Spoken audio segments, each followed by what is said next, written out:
Hello, hello.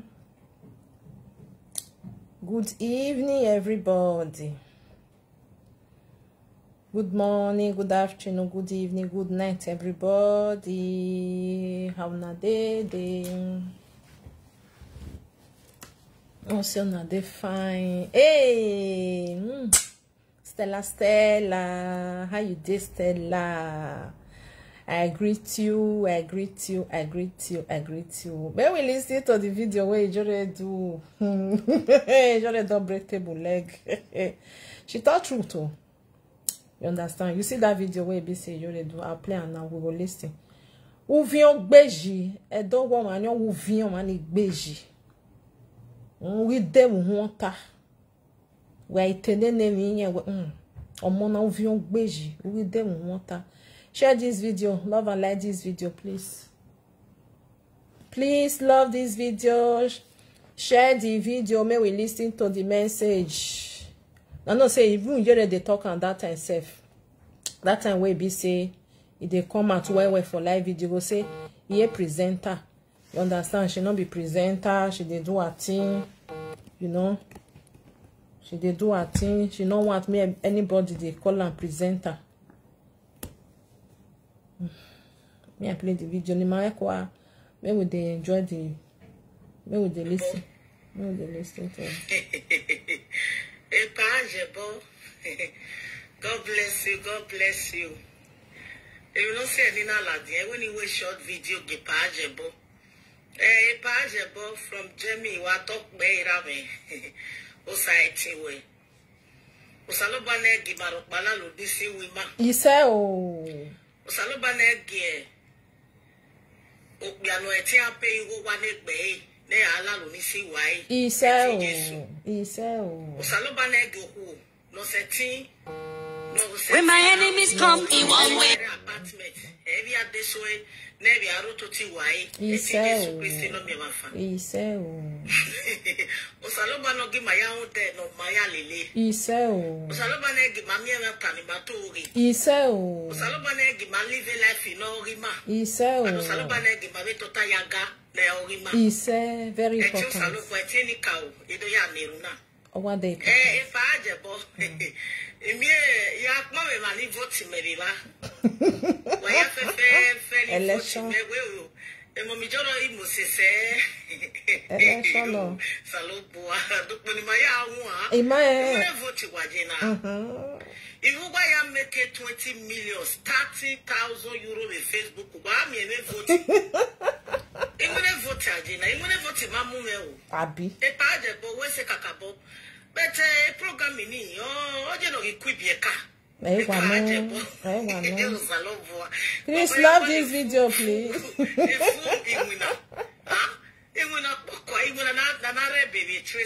Oh, where yak boy, you should be. Push away the one have a street in but we will vote what do social media. Social media. Those things it's like a children play. It's not maturity. I don't need it. Don't be like. I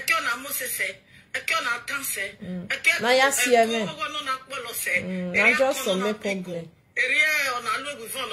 I don't need it. I don't need it as a Christian. We don't need that kind of things. I am not a presenter.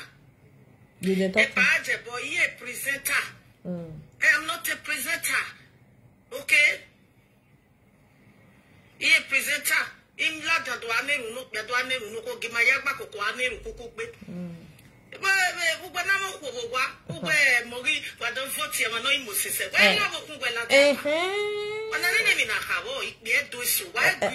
No.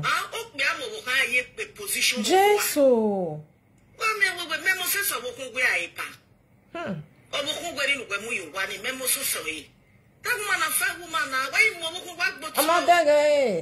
The problem where they get, the problem where they get. I mean, no, I mean, engineer, come away, engineer. Well, we have any me watching that from where we almost say, oh, every tiny logo. Oh, we're not getting a be over how tia, where tia walking where do I tia my way? The one who had do I tia. That's where more got to very only. If one man no one wet tia himself, over here, when Iyore better now, and it's truth. It's just the truth. If you are married, you have budget, that's all. You have more respect or you have fear for. People will be say, where this person you are, you know. And now this eke voting now, all those here, we know those here, both baz now, hey yana, na ya CML ya, imi agbonre roto na I warning, I we no ma here, no see a problem. We can that ye job, on a Moses say, don't even follow us, he said, why we follow us? Then I know it was I went in. I don't beat past that level. After 20 years, we were that way. The John Moses said, we must say, limousine, why we are a marshal. I don't tell me voting. Why the men are voting? I don't know. See a man. Now, Pamela, a positioning. I am not living a fake life. I'm a quality, I'm original.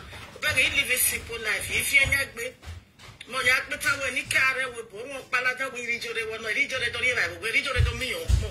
don't live that kind of life. I live a simple life. Do maybe life he live. I mean, no, but where feed the maybe feed away. Now so. Big mama yake we go aso ago etia feel like it boy.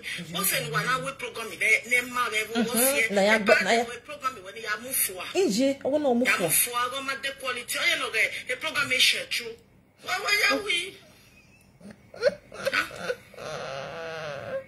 Even though the program is share true. The program is share true here. You are fine, but your wife not fine. That's me. I can go when I like will say me I like you. When I'm over back oh, tamai.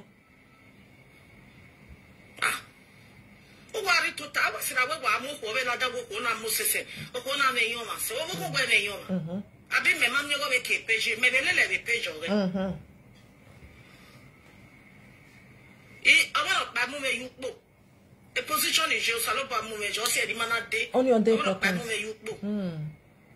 If I know guy you see a cake be wa oga ukbe bo me salopa mo who when you make berry. Obu worry position one.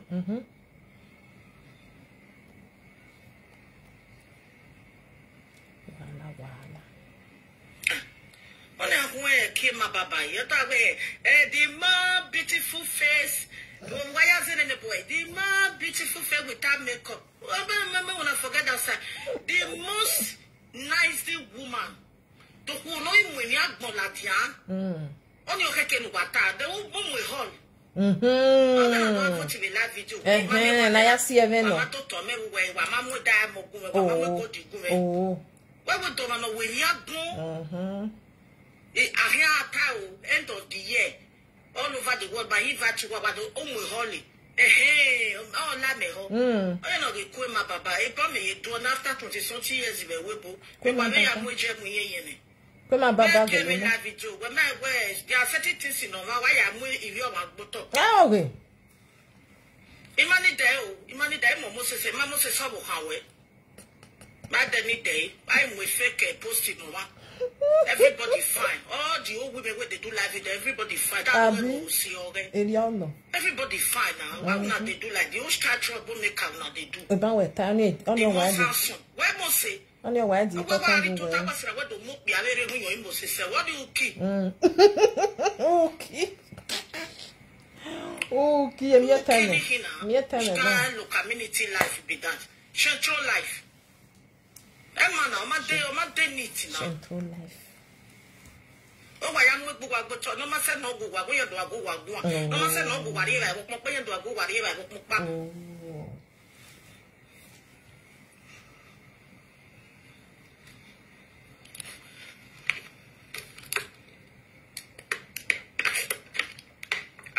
That way the most beautiful woman. The most beautiful face. Your beautiful woman is there. If you talk of heart, Madame Vivian Rouway. If you talk of Nyash or Rouway, they live a fake life. We want one of what I'm away to your Wahala. That we fancy Rugualo. I said, have it done in that life. Okay.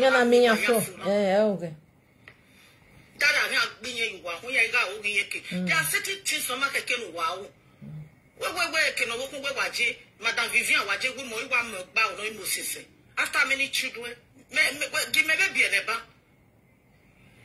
Please love this video, my people. Help me to share. Me ya gwa le video, tu gwa le video, we ga fear ko. We no fear ko. Gwa le video, we wa ye bossas. Abi. De fo mu yu we. O kukumba de kukumba wa, tu wa mo kukumba mu yu wa fear de ko. Wa review wa po. O wa gbe live video. Oh, yeah, why? The most so when most when me admire. So when me what they fear. You know we admire. It cannot look sweet. It cannot look cake. What was the me what that we pa? E go na mo se se we kenu gbeje. Ah, e ma na. Oh, when you go we tell we Jimmy, e ma na me wa admire we o. E ma na take keke ni me marry. Go be wa do mo award the one na we go why. Jesus Christ. You know what they tell me. Salo bola o.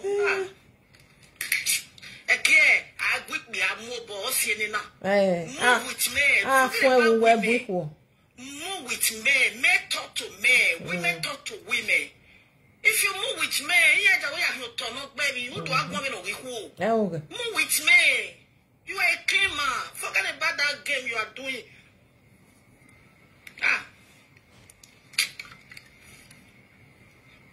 What do you have here?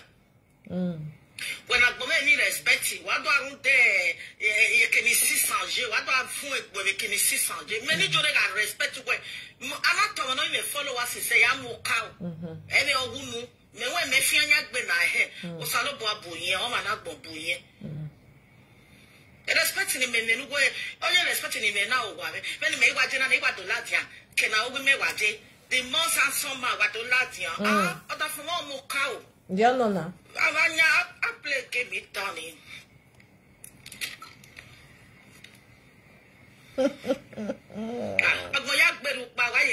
How many years in a live video? I went in the Wawa begging me to go there. Yeah, when we're there, oh, they don't they see. You gonna say no we're there, you may want there. And you know, now that's in that they see you. What they like is your. If you know the men like the man anyway, the post is your. But we delete it. And we voting near voting where Moimus say. On see any Ladia where Momus say. If we do Yafe Nemo Zero. Momo se sell. We need live video mamu again. Okay. One vote me waya wasi. Momo se se. Okay. Aghameyauorefe mose. Eke etia oni abe ya si na do ya si ezo. No si ezo. Momo se se. Awa sojo. E vote na nenye wa o. Eve wa lairi. Comment someone vote like this? Yes, so Joe. That time we go no my I'm not we go ni. I'm not we go ni o ya mi o me show we gba ho o mi e wo level boy e matter. You go no ha ke no sin your bodo mu. Hey, salo boy. Pussy. Na me no be wahala na abe do see me la dia. Wo wa de Yakobe jina na wa ma be like wa we de wa gwe Iyore. Even if vote ni mamu me. Okay, you know, getting out 7 years. And had to well, oh, fine pass. Now, me fine pass. Oh, no. What do I post in Abbey Manik Beku? What way Abbey Manik Beku one Moses? It may not tell me. You know what I told me. Oh, I'm a post in Abbey Manik Beku. El Satana. Don't know what you may say. Don't know what you may say. The character man asset him you see. Uwe who yani real na de don't know the character get the nazi say the no responsible say hey avi atenu we alame oge de no ba oge mo say the no get kebi say the ne ko e flat say the ne mo get stand say those are shawo play oge be again I have to say the truth no when maybe I mean life is said Kenny, yeah, Jenny, you know. I don't see life. Not be that kind of thing day on board now. In the money that they need of battle. I forget to do. I came a joy. I Yamaya here. When I beg you, got the air one. Oh, yeah, look, man. Say, dog of our Musu Mulawa.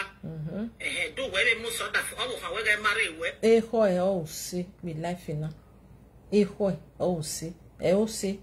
You find you not get you e ho we ma si we bi ba je gbo ma ni jawo o se na do na le anywhere e ho o si ari o se umo se e ho we so bi umo se e uzi o dan wi wa we ma ijo ne no se jawo umo se u re respect ne no se we umo se u we no ha ke no wa mi ma no din re de agbe wa ga sikan wa ga won kan o se de oni ko se e ko o se ba gbon when they marry, everybody fine, everybody gets your own way, everybody gets your own beauty, everybody gets your own character. Well, get I mean, your boy you work when you are boy you walk. I think I can't see what we say program no those are not program. We are talking about good advice. If you know exist there viola that will learn you way. For those that call me Momijoro one more wordy. I'll say not like TV we sort of water. We don't value those things. We sort of water ministry, we don't value, we value a reality. Better topic here in winere bina our voila dia we jemi no sunu we sota water o mame he bono na de ijo hey boni me like we mo se se mama se se ko ni live video everybody get your beat no be lie nobody get you ekina see onyaga na ya see oligi mama se se okay. Mama mere la ni mi ati we gbe. Na ya si onyaga mo ligi ya. Ana gele si onyaga. Na ndo si gbe na. Ana do viejo. Adi ma ga yo bi ma mu a position ri ma fo a emma. Adi bi ma mu and another thing again. Mamu even there are some people say fi ya ma like it. Mamu position ima demo e mo se se wa o ipogun agbon ya fefe me ma be ro nu opa de mu se be live video for me o unless you go mani to ogb awo o is a bad person say wish me anata wona ma wasono for me no matter what me ma be ro ma de mu se everybody fine, everybody get your way.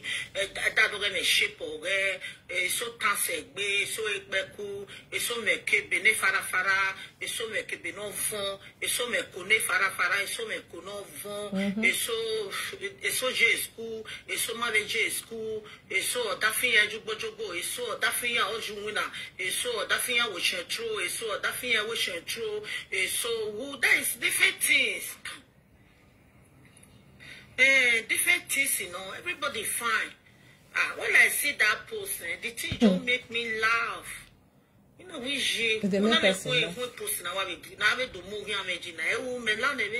Abi. Hey, I greet you. Everybody fine. I tell you how you do. Thank you for calling me. I appreciate. Everybody fine. Yes. Mona forget that matter.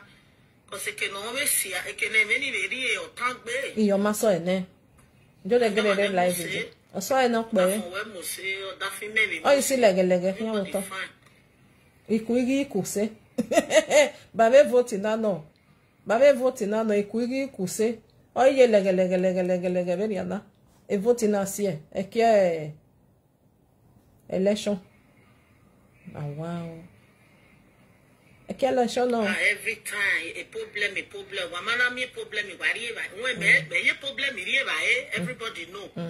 Yeah, we no marry if me. He just Ariana no but we so one la don't know what but me beg answer. Everything what's here as a man like Kai no work with my ben ako arado wa be settle Peter dini me need there because what no work with my way I settle masono teko. Oh, I be settle. Ozuwe ma he. I be settle. Oni a settlement oge weni. Oge mugus. No. So for those that vote for me, God will bless you now. Only me ropa. One why did they carry me? Only that they me ropa to. Keep your canny. Keep your car. Oh, I forget to do. Aghameyauorefe could manage the wibo. Mota o manomego. I say your wibo. Oh, je a wibo. Oh, je worry. Yeah, they go on. Yeah, make a noise.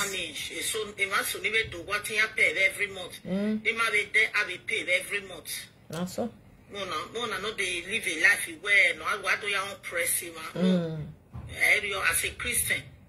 I don't press it with life now. Emi aro wo no we tie. Emi na when meje bi na aro mo ri ma na tie emi wo. E gba ma very well. Freedom, our freedom make be anywhere. I mean that sensitivity wa gwa le topic wa ri gogo ogbeni keka. E gogo me eju me so ya hin alala ni. Now, we post ni wa nyaga e pa jebo. E post ni nyaga kwa o. Oh, wa mu fieze no ze mukba. Nyaga kwa no stand as a man e pa. Nyaga kwa. Nyaga kwa aga ki ma baba ni he. Abi ku ni rogo do no stand as a man. Ado wo ene gba wo nu we. Again ya tota nyawe. Amo be ya so ni do gbegbe aga. Oyin ave wo le ni ya he tota nyawe. Ele ni wo gun se. Make when you have to add my opia or you have to respect your man who get you way or money because of when I want make a sick or moja, Mexico moja. Right from a Paris, you know, you see cover moja. Ya wa way where they are now. Ya way we go moja, wa hiri gapi one. Mexico moja, because I want moja, ya is still normal. So before me, Iyore. Iwe pana ilake area like a live video indirect or no indirect me go we one day. Imu we yekete we maybe we to bo ma we yekete ni because wa we yekete ni me mu weji. Because no na ye na any uri ra iba. Okay. The topic na no ya mu la de no mu e la. Okay. That one a topic. The most successful. No la kante da do. No veo. No veo. No veo. We. The most successful barre. If you let not be aware, salute poor. And the room shouts, I pray, pa. Because I make bow no way. I pray to make an angel level where I loud down. Okay. Near ya tota. When ya tota your way, near ya tota your one. I when one pray, say, because I'm making we wajeni. E ma so ni jeba ni, am I even near EJ social media? Am I me a break letter again? I when one pray, say, one pray, say, Kabo pray. Aghameyauorefe guri guy. E men so Aghameyauorefe total we na gba gist. I when one pray, say, I pray, say, I don't tell my way. I pray, say. Even so the social media now, no work be radio doni. I wa mu ge. Amagi yemi. Ama di yakọ yere ne social media self. Bieka. Na fie do si ogi awe no do ru de nene nu do unshi no ro we bu do mufua. Respect na ye nu e yo. Maybe I take man respect the live video Umanamu wa mu give I'm telling you the truth. Emata Iyore ta. No be lie. But ona do change. When can Aghameyauorefe na change? E no yak be ku ario doni. Ya mo president ni aga here. Oh. I be me wa watch a program okay, but I no why ya agbe ario doni Jesus is Lord. Even ya fo. Why did you go there? What go ario do? Stay on your own. Even if you can't no get us be. GPC image na any edwa no do tota do watch. Stay on your own. Agboya e ma so ni jo do ni ya give me ni platform o yan rije. I'm a break light or yan ma give me yourself. E ma ta Iyore wata no matter where mo bo we live video. It's truth of the matter. Ana ya amwe a president.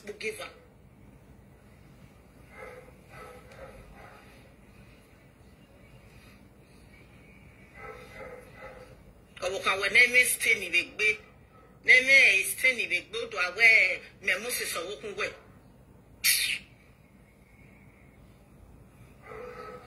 I'm like I do like you a pan. Don't my baby no ye ni ati tie. Correct ni ni o wa nye.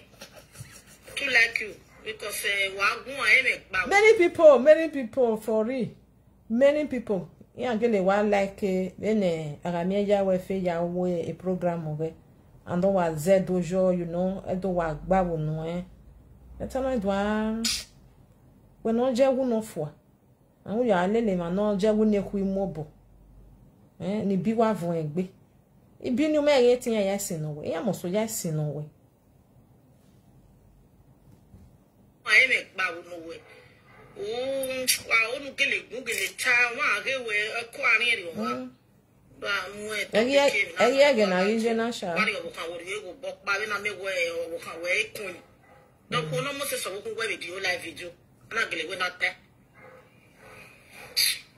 Ba mu post do na we ma ne peku. Abe tutu battery. E me peku Iyore, I went to your peku. I want to hear Beku.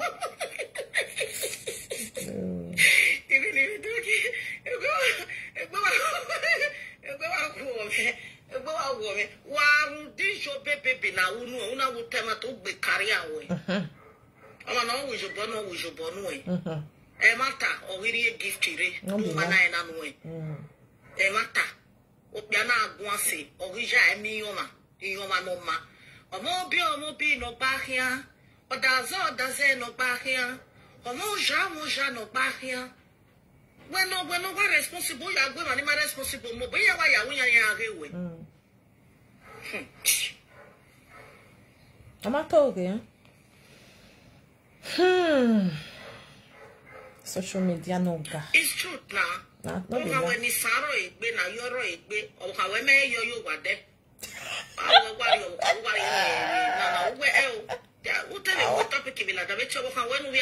Egba tame Marie. Egba wa le tame we da fo me nu wa we do na me maleke we no je. Awe o ma bad na content no eni ya content eni ya we content. Ama e content no no do nya kara yo to e content ye ya hin. No. Egba ni wa we tame we no si ya e content no. Wa si ati na wa wona na we problem iro.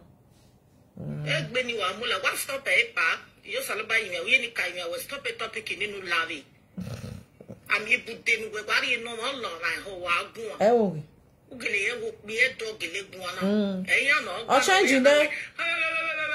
O change ne. No why am president o na iwa change.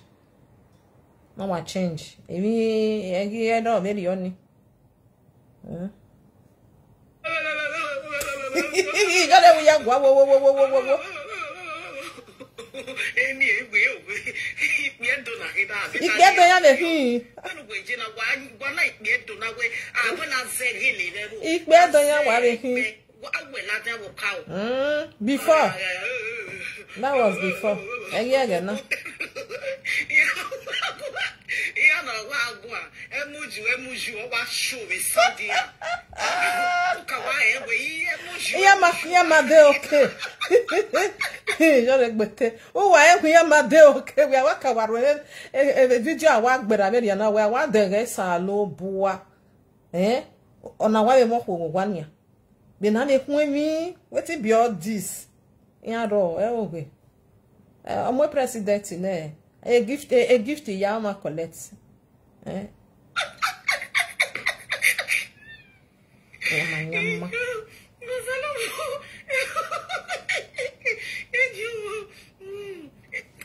I'm a meeting of Banana TV. Again, the mail live video. You give me the quality. Then you know one thing the Facebook now I believe I come they look and see most people they will be say they don't frustrate, they get problem or panic like so the way to like to frustration in or you know bring it down, no make it calm down. Now only social media yeah worry now once you say no. The way where they say they talk, the body language is low. Phew! Well, something is missing. Yes, so my babu women for it. You don't know. Person way it's like person way drink. Help me to love this video, my people. Help me to share. Omana wanyo ya oyo ma no wanyo. Oma no wanyo ogun wa en wono na oriye kan ne. Oma no man wanyo na ya agun wa me we ono na ogun with clear out ya agun. Eri oje. Eso awa agun e video ni eta o go for so ba gun mege gba be video ni mege. Do igi wa ni re meeting ni na wa. Emuju ene na wa mo to pa wa do meeting. When in my eye, I love quality people. I love quality things.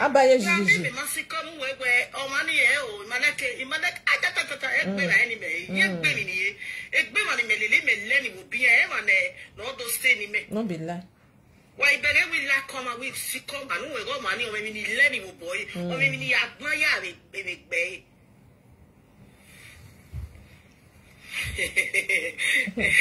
It's true now. Well, we guess what I want. Oh, I'm home where emushu na hina. Oh, washu. Oh, washu. Oh, na me. Wa mani gbagbe o. Ogun a o. Iya iha. Efi be do ni fia na me live video sunu ji iya iha ni. Okay. Iya iha. Yes. Iwe Dari agbonwari abe bi na we ya maro we do gbi yana ya lele eja gbi edo ni mekele e wona gele okpi anogun awa mo you we disgrace we amo si wa bi afia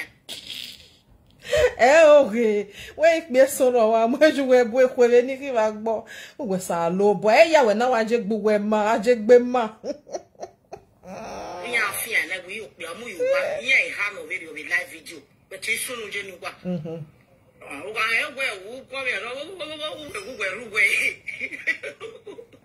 agua se wa fun eso wa mi awo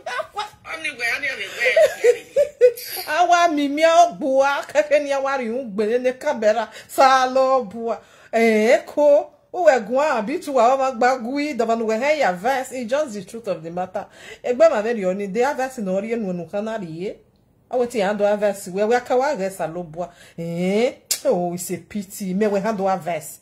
You know? Something like that. Oh, my hagwa. Oh, say na wow.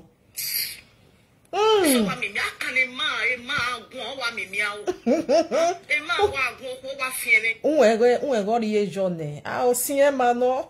Ye bolone, ye wone, e ken ye he na sun ye igwalo. So ye wetin handle a verse. At the verse, the man we handle a verse. Me no de okay igwa yo gwore emudia we adwa verse me we gwo yo gwore wa mu gbe na mu gbiri wa ya verse me ya ya no ta wa fiere yo nu anyway let me finish if you come na yo mu we ka kon na wa fiere yo o wa re ko wa mu are bi o wa gele bi as o wa re ba me like we o bi a olohu so that I will see what I when you set if you lack of boy, I'm winning our way, she went away ho. It don't me lucky. Okay, way family why we hope you no.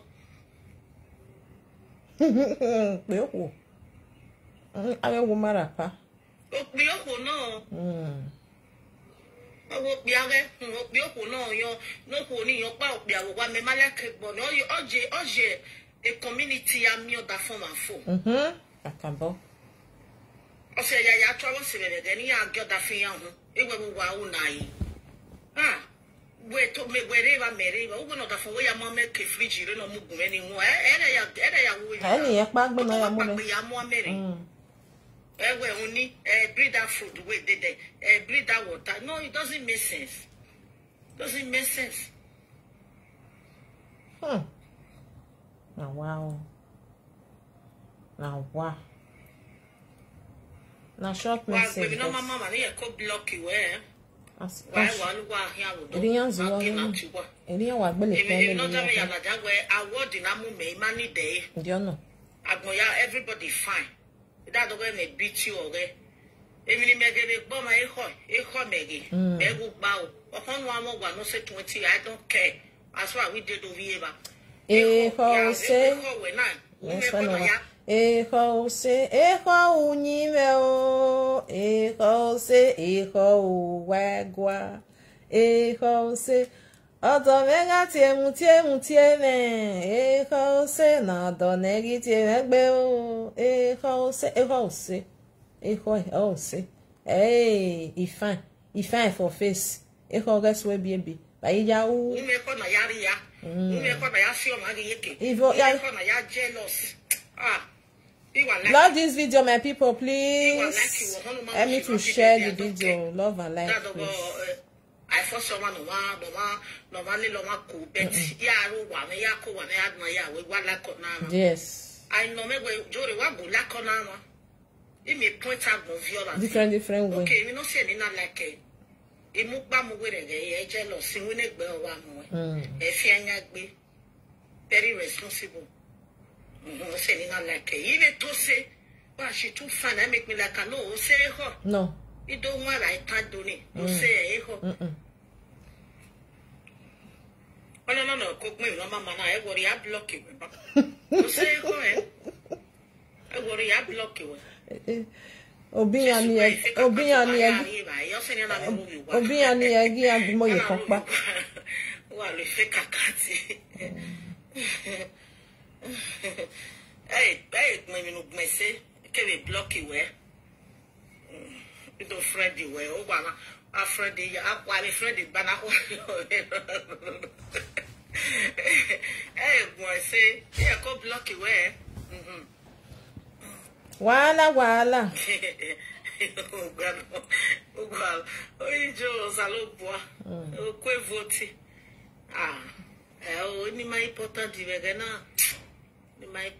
There are many things to think about. There are many things to do now. Not be who find pass. Who no, not be that one. Who get money pass? Be that one. Person who get money, no they make noise.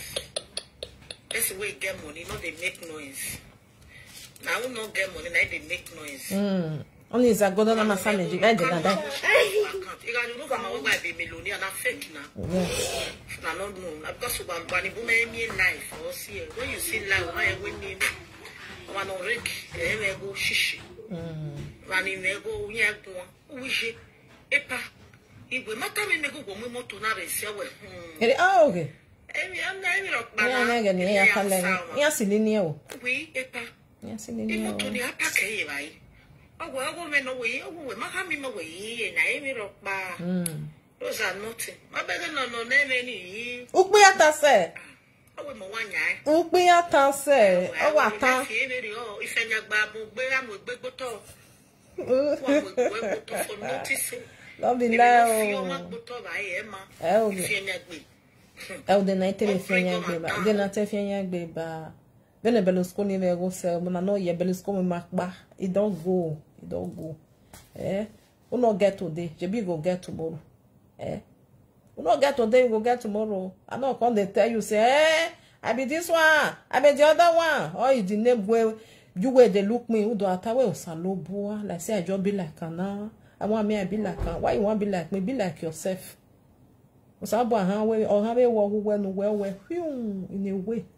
Oh, yeah, social media, I need social media, so well, yeah. Wawagi, okay, are your boy, you bow, okay, are your boy, what are you bow? Dark bunny, Maggie Jenna, no, young Maggie Jenna. What are your boy? I left in only live, only on an agbo. Why not me away? I beg you, my people, use your brain. I cannot measure. Oh, boy. Over nonsense and zero over nonsense. Why you got any social media? I fake your boss away, fake. I also come. The guy the last in it. Fake your boss away. I also come. We know, shall. Fake na many pass. I was so calm. Relaxing, nigga. Life it one Wa live a life wa be no wa de wa beg o ma fi o boy. I beg o mo ro pa yi. Okay? I beg o mo ro pa yi. Ik be an bona. Amalawa. I be no share be life na.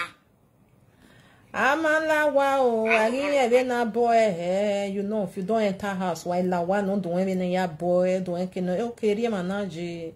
Eria ya we dia because it's why wa wenya wa oge eu over happiness awa gbona wa so vira vije wa la vije wa kian wa beni ya we salobuwa deri wa genia la get back do your banner camera off ban amala kan tegbe amala we gbe eze wo wa emi ya no wa be bere live video wa be ajaji Ologo kemi o no live real life no live wo what do I live a live video to logo o ma komo mama koje especially o mani naka wa gwenye onaka gwenna because wait enemy wa believe you when unaka alwe fake life okay like live video must so you continue understand o ka alwe ene so why you continue with your name where who can always fake life it go hard before you come do one for live video. You understand? For me it's so when I so yeah change baba yeah change. Yeah, you better record the when you finish the bad reply. Yeah change then I will finish fake life I go why will you do it? Even know you working. I go my life na ma number 2 ekeroba. A live video me nikao. Share this video, my people. Share this video, my people. Love and like this video. For those people, I mean, man, I know why because me are joking steam. No, o man we kiroba. They never nagbon na raw. O man nagbon or raw. Ulele uya doge roba for waiting. What damn is to one get time. Now we're joking no. We can appreciate better ekeroba. Ima unije boyata cause emi soro wata be bring na wet down. Ekeroba. If you ni wash na. Wa me ekeroba wo wa ya file kwa. Ekeroba toju we ya ve. Yes, toju we ya ve. You umeteta wajore waya ikamo ibeka betamo wale de no pe na wonu waga ilu ema number 1 odo ave toto odo uwe do awia yes uwe gwi ave no ge normal set owe odo ave odo uwe ovi owia and number 2 the party where they are soak Number 3, we afian we king. Wa we moto wa tolu we ya we mebutu musakwa we fian we. Even ni loke roba ya we jore mato we ko se kabe aru we kere da ko we no sa. Even me ba ni me save we kero ba dia more than 100. Mama washing na. So ma wa gele do. Kero ba ma. We ga we kero ba na ekyo ma na gbon e di freaky we. Me te we wa ge ne ni na we na bege we. We telling me something like that. Me tell where wa no. So ma wa gi wa edo ekeroba. O wari ejemi ati we. We jo bo we kan ja we ba ni we jo bo we ja we. Na ya me we ari emi chemical. Emi chemical no because wa ya geroba ni chemical ni ya we ya. You know, do azia you we gbe we. Infection is a lobo. Jesus is Lord. Oh, honey come and gbon yo we karo igbe. Any freaky way. So ekeroba do fall in love in even waro wa mi na mi o. Wari mi na se fugbe so we rie no we ago le pelu e to bowe. Deja. Ekeroba ma uga ewu ekeroba bo ya file kwa. Ekeroba ma no ya alu ekeroba wa alu amere no ton. I want to why here. You can't preach no. I want to why here. We program no but we gbe zaza I say. Deja. Ekeroba to jouer ya wia. Hey. Wa gbera mo wa o ha me odo. Wa me odo ni ofia. on fia kai. Ave ekonu ewe ya do e para. Unwe huwe no ogui. Okuyo eni oji mere no waje o. Oye no cover. But we ga lo kiroba ne ekona geni na peni. Odo kiwa yo to. Jesus. Oda fo mo fi ogo me foa. Iwa onwe ogi me meti wa mo yo to te pilo. Agani me on salo bo averio. Ile moto ewe ya moto bi alo kiroba ni o meme. Imoto imomoro pawo wa ya mu wie do no nego wie do paro ni mu o wari gba mo gba no me 200 ire na ko ikero ba nego o ikero ba nego ikero ba nego ikero ba ye nego ije okay o wale lo wie do wetin you get wale 300 euro ye me iwa ge na ave shankro inu gba be ya de ima de se fe bo ye me na lo ri yo to te pilo aso are ye ko gbagi ne gbe wa ko piwe gine gbe wa gele mi kiro ba ni oye lo ge egbe ke ma ni no re live video ma ni se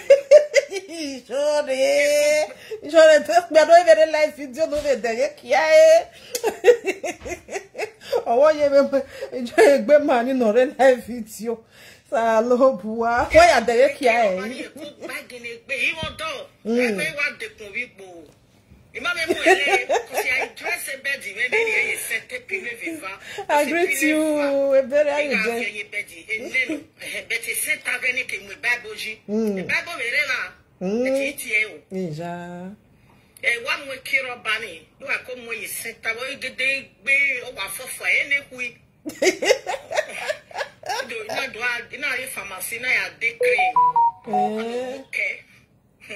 me wa enwe ekiro ba yo nene ai ya le ekiro ba Jesus ka ero ya ye kokpolo ya ge komebe ni me wa se abia ri si no re UK no na eje na re no kan bia o mise no ya wa fia podi no ya zin you we sa lo bet wa din sha wa mo ekiro ba emi na eyin ati e wa gele wa zin you we mi egbewe Infection mero, infection ro. Isa lo bua. So je ko ya ko. Se makade. Iya wa no me bijoro we ama. Iya na we kiro ba no. E kiro ba ni pompe ko. Ko so a pompe o ko miogo. We wa gbo ijone. Jesus, ka me mani eru we e. We wa ere dagmo wa no sa. Wa ere dagmo wa yo sa. E tamo we in life story me ya change we ige ko mu me. Na so. Emi o paro ne giapa. E ro ba la ti de dagun enu sa. Ashawo na ba gbe agona lawo. Wo si enu we na he na ti be ba kiro ba. Na ta no. Wo si e. E kiro ba ma. O ri jo ma ne ne Jesus. Isa.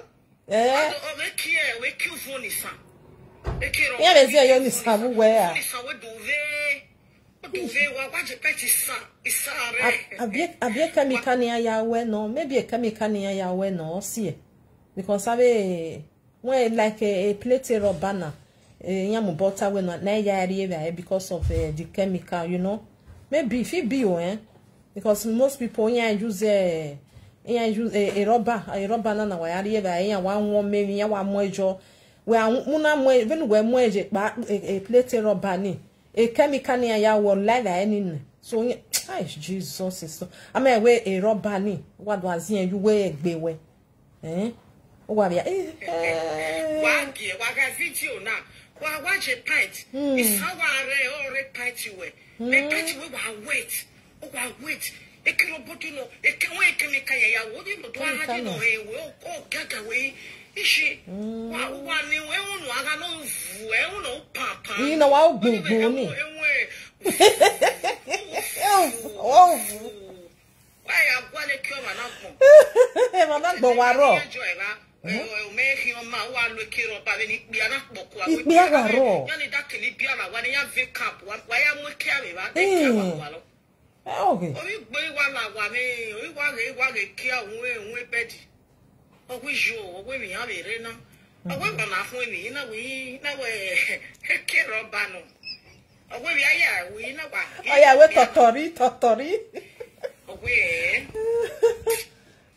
we make a working when are me na story the next day ire my make kiro be na ga gwale kiro ba in a way e kiro ba yo I love it Why got little book? Why won't any son of son who follow piano? Emaka. Why won't the Guna or Gayani marry? You give follow that finger. You give follow. You will not wear a king. Why we not? Okuna marry never tell you care about ya. Ina vie. Care about that one.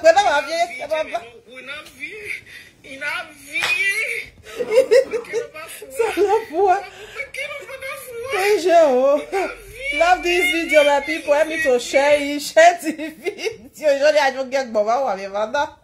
Oh, we now have you care about what go move for. You don't want to boy one no boy. I dey you go ni say e okore.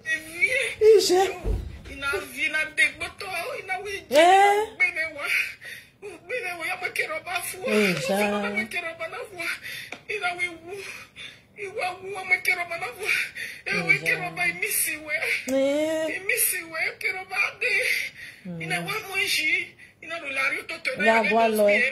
I don't love it.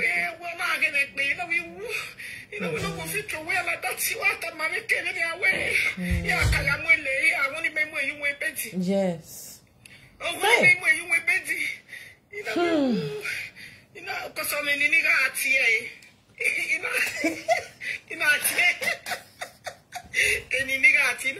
prince.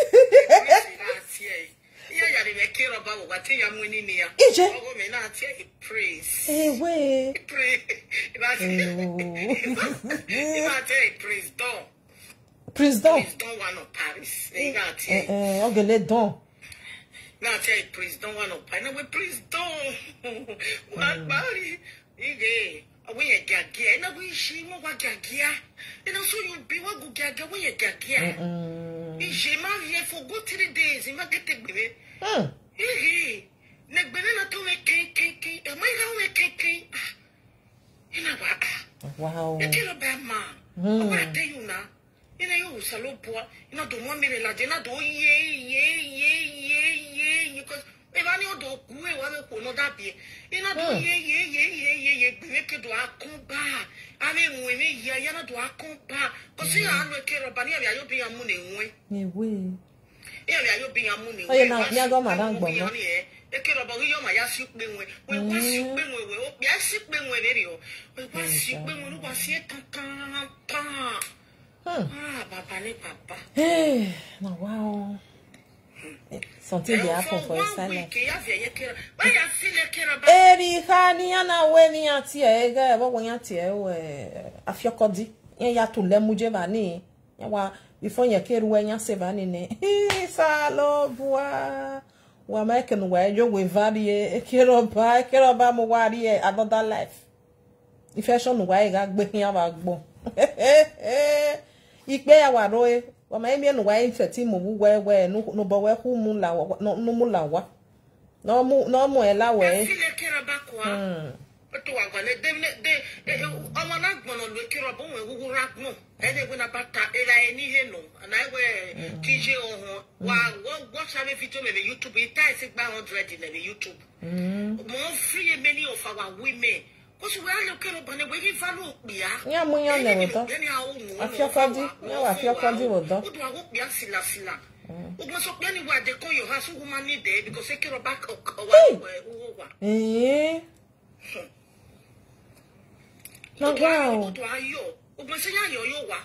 Yes, if fashion no. Let me start of 100 or Masaru is saying. Maybe fashion. Are you and I'm joining now?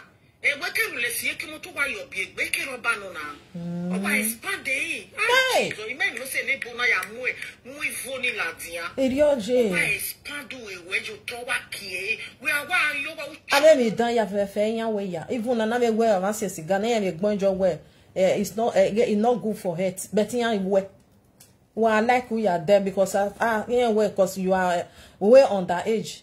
When we know any agbenjo do no damage gbe we there do ma no damage gbe we there why level fi okodi o weta wa oyo do we de ye po e we na yan na le likpe so yan ata we emi oga wa ye tun yin eri o wa je okin o ma ko e kera ba yin mo ta Iyore ta o weta ye po be yan na Yeah, your friend have no man if be ya. Yeah, do ata when you no get prick. Now so it be like this. Oh yeah, 20. So you care about ni nyanzio you wear no do ya we pay. Why wow. Mi me ya ban egbe me ye kwere ye TV dey break ye pagbe ya yo. Ade me care about na la o. Mo so wa pagbe wa yo do ka bed ise. O si awa bere ma so ya we na so yo we even mo na ko se care about is normal. Okay, I feel like one value order. Ah so me. Oh, when to Wahala oh. Oh, your ma hin so mi sorodo. Why do hin so mi sorodo lele ya? Salo bua o ikiroba. Oh, why aso le you we ipoyi. Abe fertilizer yate. You be fertilizer no only 7 days. Or only 7 days a day. O me chercher so. Ye viole lekun. Ye viole botanye viole yeke. Na we gbeta we bani. Oha, we gbeta. Wa ri chinua. Iya ya doleji. Ye be fertilizer. Abe fertilizer yate. We gbeta now. Da fun we. De ki o da fun we gbagbe. Iya we ri chinua. Wa ri chinua. Iya ya doleji. Okay, chino. Abe fertilizer yate. Ye be fertilizer no only 7 days. Or only 7 days a day. O me chercher so. Ye viole lekun. Ye viole botanye viole yeke. E kare do so anwina. E kero ba mai. Eja. Wa onya. Oh. Afia ka di onya. Or any black no ga no ya enjoy feel like no ba to see cancer. Any anje oge black oge ma. No wa we wa yo topo ni. E black man ya wala west. Ozion bojo, ozion we you we, ozion mi we. Sis oye po yo toni. Isa lo bua. Ebi no ye po. Erika ekbisim ekbiagi meso we wa mi ne mi ati. Owe to ye po. No ho we ahia mo do. Oye pogo we. Isa lo bua. Eroba wanya ne ya. Eroba wanya ona ye po, ona do uja ye po beri one. Wale ni wale. Ikiroba. Ikbi avon. Ogije gbe akoma. Wa we kiroba we de gbe respect. We de gbe respect oma. Jesus Christ. E ya wa po. Wa mi agripa no se we no se go wa wa ya no to no gbe ri. E kiroba ma. Afia di ma. E vai e daji be mi yan ti e organa de white ji. Ona de the black one di sa lo bu awa gbon. Egbegele mosokan because ejo pa direct iro owe roba no owe roba ni eti obe jebe na me gbe roba jo wa yo ya ele lo ko we emi on do ba me ri obi anje ni ya because the nege sister netie hello my sister yeah asana giaji Eria e mai mami o e.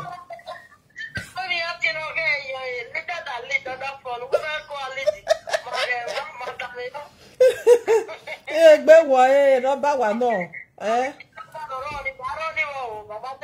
O salon boy ko. Sa boy wa miss call. Ije.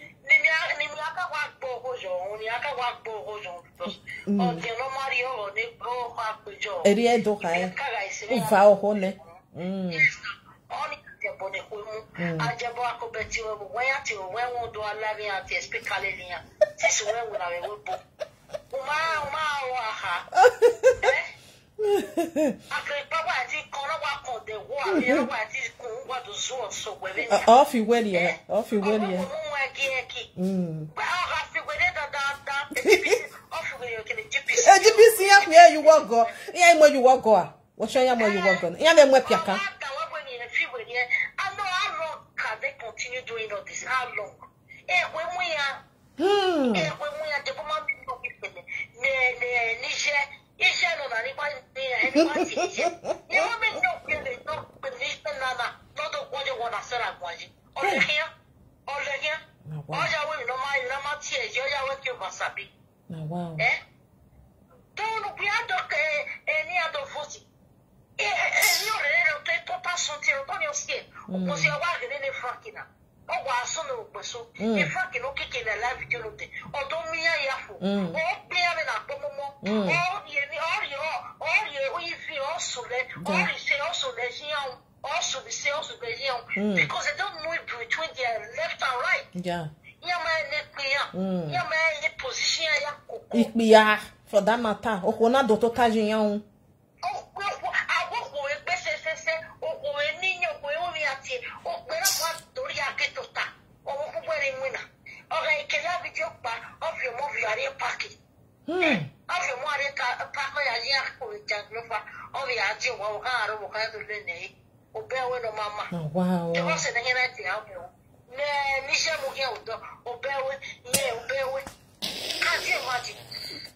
Oh, wow. Oh, when you jam with your donny. Oh, what's your money? Piano money, Piacan.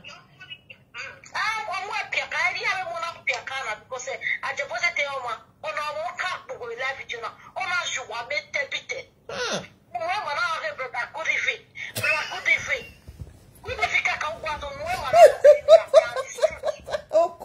Oh, me no va de yamure na. Ije.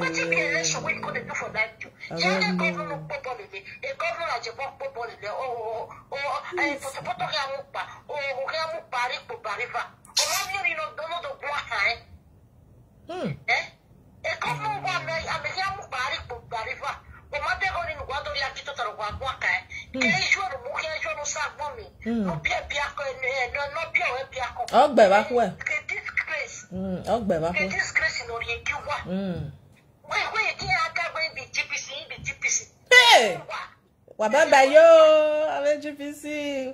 Oh, here, me, darling. Yeah. I'm a fiat back.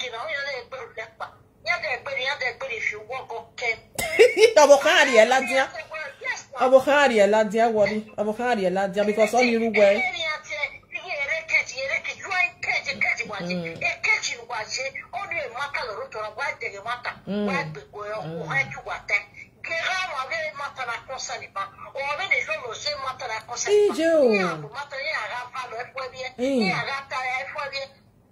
Stupid women.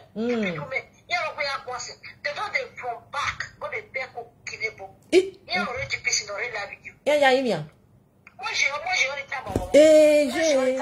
When we are get you well, cause ne yala way, understand. Ne la way.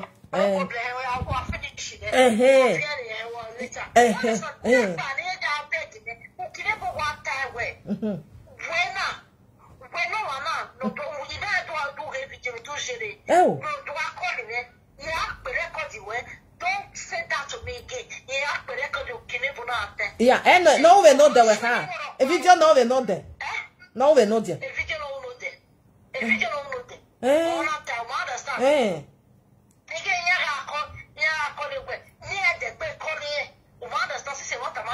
what's the yana cole? Yana cole,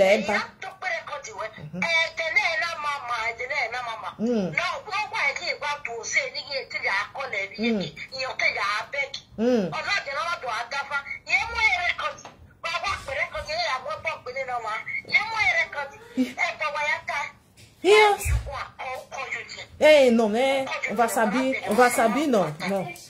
On va s'habiller. Change minuto.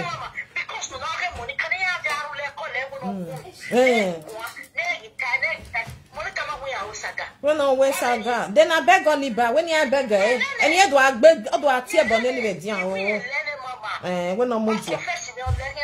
Oh, mutia.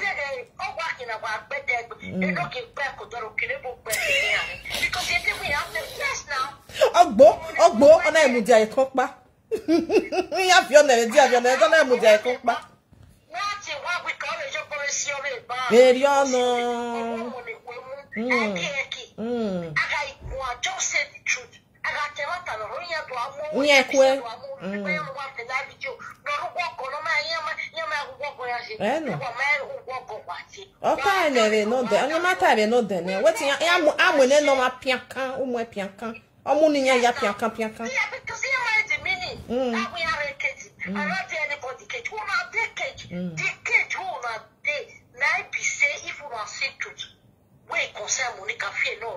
I didn't tell. Oh, being. Because all the warriors say, on the audio away, Yati.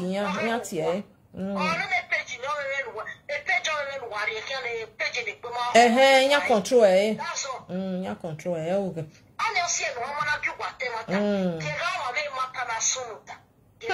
Yeah, I will have you do. I will have you do for.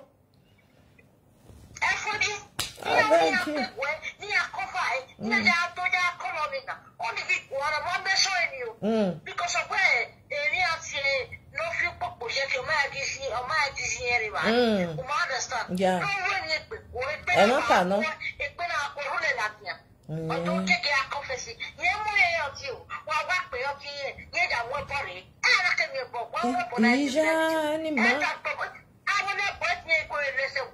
What? Yeah, Kulia Yakba. Now we're here with that.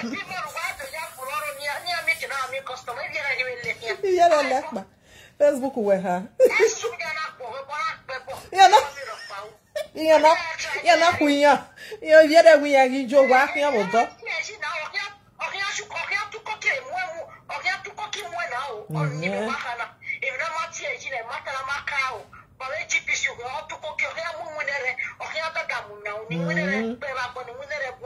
No, what?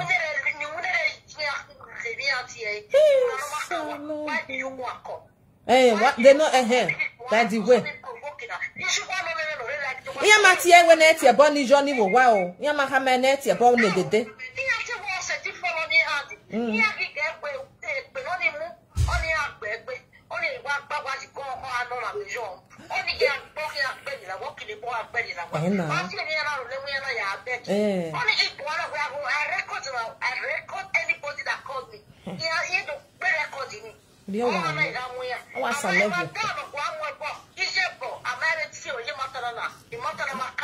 Well, Pola, what ya?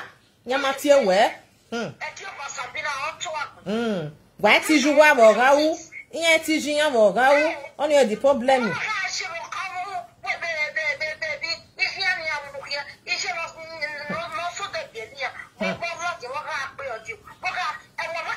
Tia bonnet, not your bonnet family in Mamma. Why, Tia? Why, Tia, what I'm with Nana? Yes,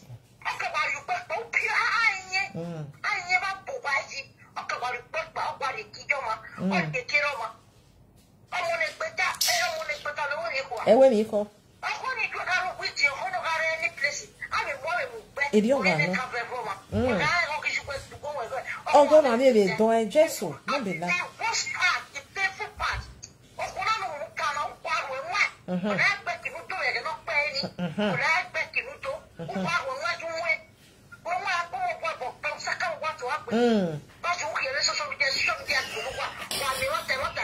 We're getting out of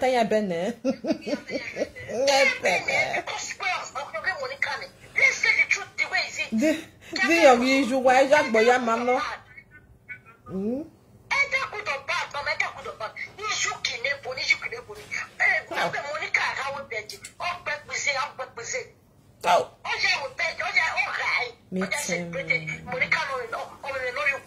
love this video, my people. Let me to share.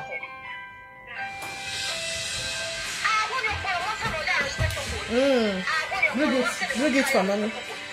Bring it for mommy now.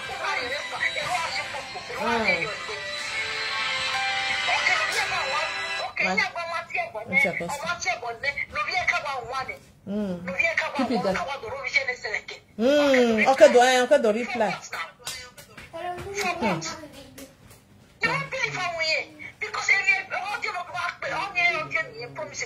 For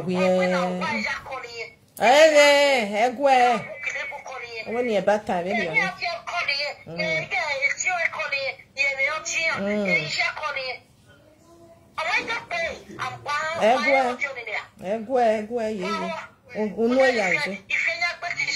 if where says I didn't know how many dear dosa lekwa. Or mammy a real glandia.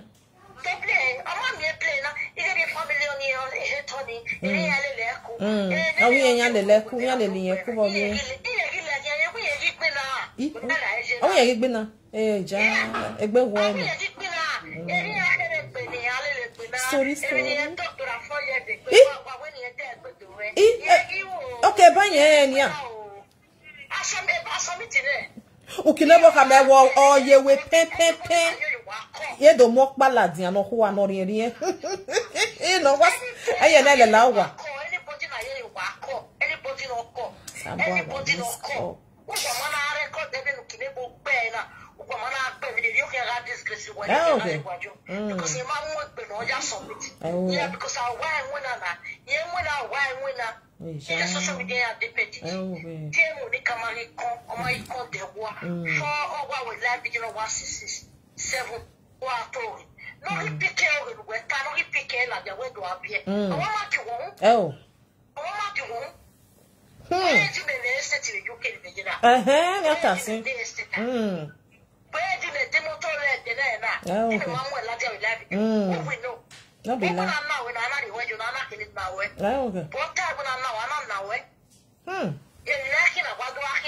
only a problem they not tell you where any my sister they not tell you where any if you not like you know so far my do as you my own understand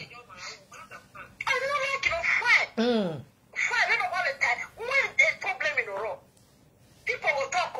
Yeah. When you free me, people will talk. Never see anything. Yeah, okay. And you know what? Running fast enough.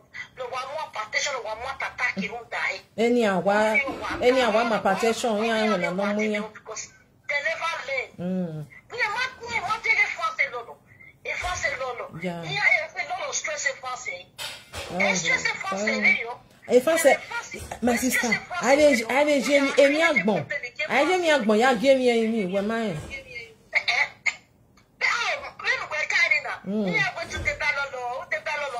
Yeah, my name I never walk on Tony. People will talk. Why people will talk? Oh, Timothy, or not, there people want to be congratulate me. I back out. Understand? They say, you know the shame you don't use your money to eat McDonald's. You know the shame what you use your car, what you use your money on social media to do, what you use this one to do. Yeah, then you na zuo. Yeah, zuo. Yeah, let's see no problem there. I'm also go.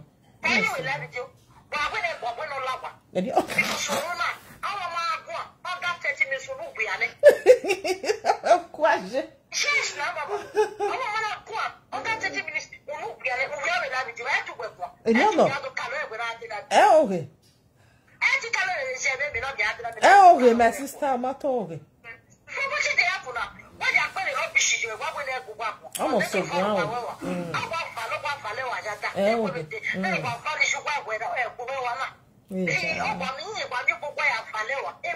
Kino benoga. He might go submitting UK. Submitting there. But they are 50 pounds pay for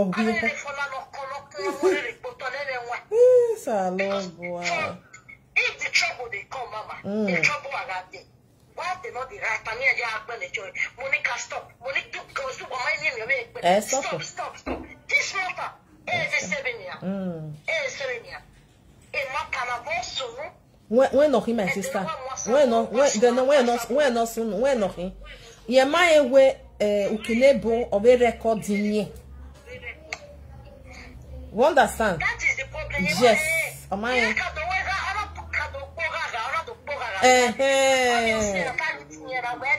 Yeah.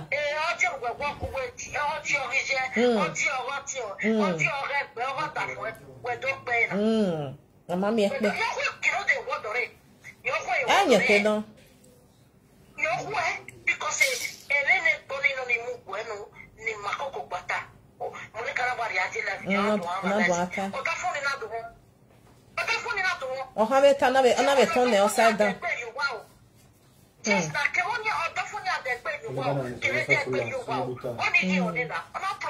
Yeah. story wa o le pe wa o wa. I fa se mo ni kan wa ti jo tire. Wa ti kwa kaka. E boy de o. Yeah, le ti jo tire ya le ti la o wa. When I create a content when I create oh you okay so pay guari ne. Don't be lying. Okay so pay guari ne puti understand. Can you imagine? No be smart so.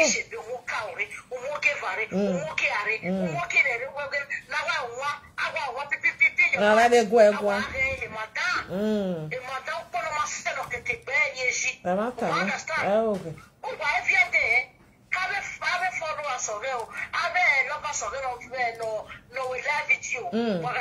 Yeah, via for na ya ya do one ya ya. More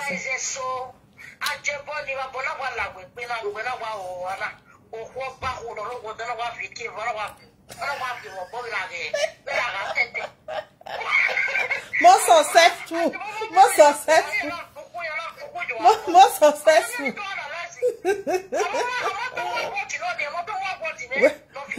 When you do, we are my most successful. We care about boy.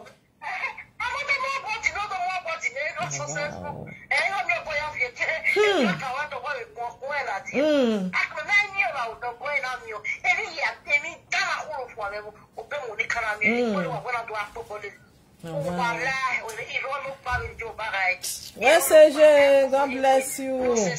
That's your web. That's your web. I finish it.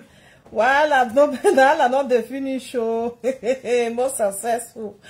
One of you get up bever your boy. Oh, I young yourself. Oh, no, we and the war. My can enjoy not to stop about 70 work by for. Oh, dear. Why, dear? After I feel a care about for a care about your way of the other way of who. Because if for spirit, no, even know who, or do I who. We even know who, a care about him. No, wow. Oh, mother, Osade Bawaya, Salo Boa, Gano, no, you care about 1 minute. Why you go with Philip? Why you woman for? Well, I feel for other for once, other for when I support when one will care about a magazine, Magba. Oh, I care you when I support when one will care about a magazine, Magba. Egg being a young egg, be well. When I will care about when here, we are. We are working to the echo way. Oh, our free fashion way, eh? And you have a young body door, finger, kai. Hey, mantle door, everything. Over the hour, Salo bois, make I live una yet it Johnny West say one no because experience in work have pass through, no. No one tamiya yaho. Monica, what you feel care about for? Honey, yeah, you feel care about for. Get you for I know my second. Okay, don't fear where you're logo. Thank you for being here, my people. God bless you all. I appreciate you now. Well. A message now get a while really. I got there at Tamata. Why ya gwalik be I beg. Then why you can't buy your it be a voy. Gwale egg balcoto where now so this one I don't know matter say on a classy me on a knockba this one that one no. About where ya gwale classy where gwale classy where why is it gwale classy work your major So that is that, my people. Thank you for being here. Appreciate you now. Bye bye. We are feeling like about for ado. We are feeling about. Ik be avoué, Ik be avoué, Infection. We are work beba we. And most of our people here in hospital. Here we control. Nothing on mukinya bani. We robani na. Abe robani. Miye zigi yalo work. When I hear a plastic yari that is a doctor of time where is Emma the head. I'm a robber na Denny. Emma the hate. All right, my people. See you tomorrow, Bye bye for now.